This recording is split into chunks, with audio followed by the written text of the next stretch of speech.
Hello, dear followers. Welcome to your broadcast Learning English. My name is Abdou Karim Fall. dal leen ak jàmm ci seen émission njàngum anglais. tey nag ñu ñëw ci suñu ñeenteelu leçon di mottali leçon bi ñu defoon bi passé muy family maanaam njaboot gi. balaa ñoo tàmbali ñu leen di ñaan ngeen abonné ci suñu chaîne bi bës cloche bi ngir suñu dugalee yeneen vidéo ngeen mën ci jot te du ngeen sonn. kon tey dañuy àggali li ñu doon jàngale bi passé muy family mu wax ci wàllu njaboot gi.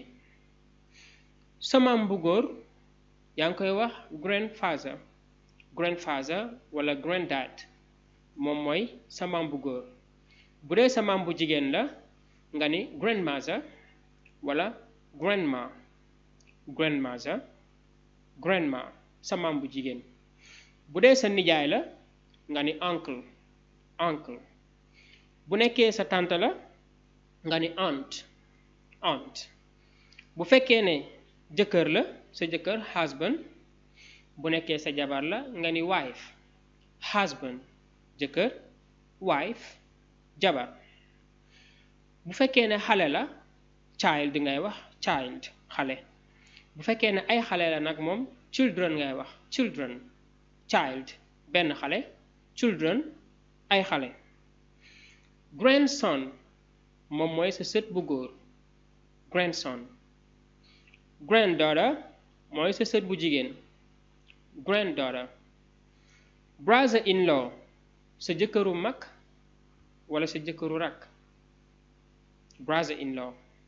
sister in law mooy sa jabaru mag wala sa jabaru rakk sister in law.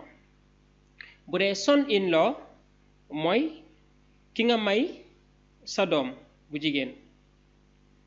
daughter in law mooy sa doom bu góor kiñ ko may mooy daughter in law.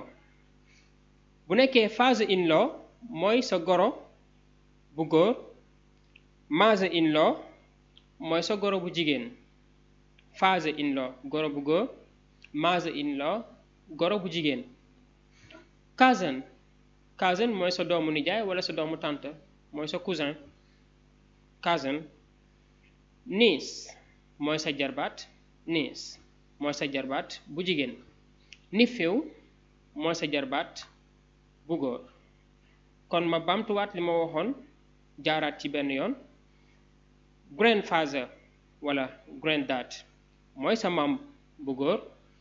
grandmother wala grandma mooy sa maam bu jigéen. uncle mooy sa nijaay. aunt tante. husband moom mooy jëkkër. wife moom mooy jabar. child benn xale. children ay xale.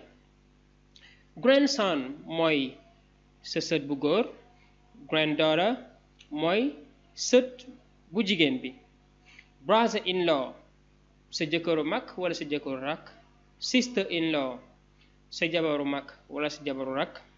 son in law mooy ki nga may sa doom bu jigéen. daughter in law mooy ki nga xamante ne ni sa doom bu góor moom la takk mooy daughter in law. father in law moom mooy sa goro bu góor. mother in law mooy sa goro bu jigéen. cousin sa doomu nijaay wala sa doomu tante. niece sa jarbaat bu jigéen. nephew sa jarbaat bu góor.